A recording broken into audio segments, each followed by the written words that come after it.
வணக்கம், நான் உங்களுடைய சரவணகுமாரன் ஐஆர்எஸ்.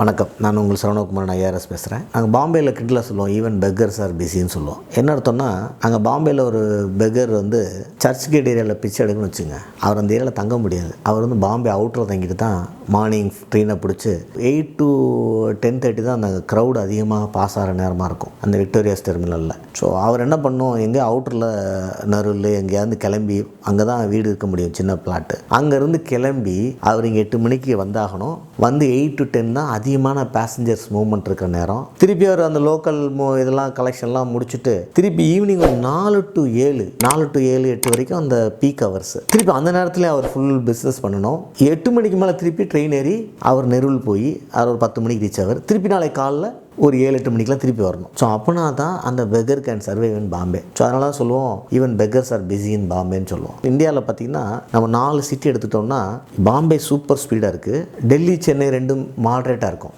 ஸ்பீடு, கல்கட்டா ரொம்ப ஸ்லோவாக இருக்கும். அந்த ஊரோட அமைப்பே வந்து நீங்கள் போய் எந்த வேலையும் நீங்கள் ஸ்பீடாக பேசுனா கூட அவங்கள்ட்ட பதில் பேச மாட்டாங்க. ஸோ அந்த ஊர் ரொம்ப ஸ்லோவாக நிதானமாக போகும். இது வந்து எக்கனாமியோட ஹீட்டை பொறுத்து இருக்குது. இப்போ பாம்பேயோட எக்கனாமிக் ஹீட் ஜாஸ்தி, கல்கட்டாவோட எக்கனாமிக் ஹீட் ரொம்ப கம்மி.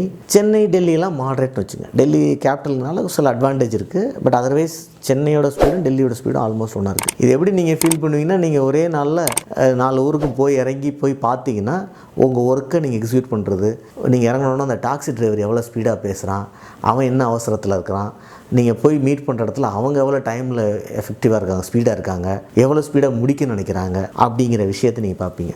இதுக்கு ரிவர்ஸ் சைடு எமோஷன். ஸோ எங்கே ஸ்பீடு இருக்கும் அங்கே எமோஷன் இருக்காது. ஸோ பாம்பே பார்த்திங்கன்னா ரொம்ப எமோஷன் கம்மியான ஊராக இருக்கும். மக்களுக்கும் உங்களுக்கும் ஊருக்கும் அவங்களுக்கு எமோஷன் ஜாஸ்தி தான். ஆனால் கல்கத்தா ரொம்ப எமோஷனல் ஊராக இருக்கும்.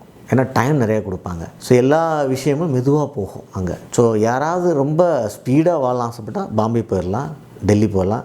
ரொம்ப ஜாலியாக வாழலாம் ஆசைப்பட்டால் கல்கட்டா போயிடலாம். ஏதோ வாழலாம், தமிழ்நாடு வாழலாம் ஆசைப்பட்டால் தமிழ்நாட்டில் இருக்கலாம், சென்னையில் இருக்கலாம். இந்தமாரி காம்பினேஷனில் ஒர்க் அவுட் ஆகுது.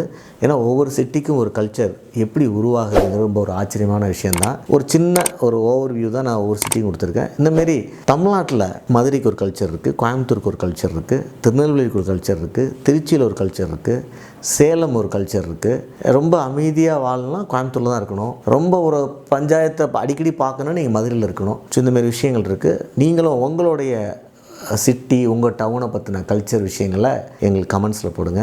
அதை தொடர்ந்து நம்ம விவாதிப்போம். நன்றி, வணக்கம்.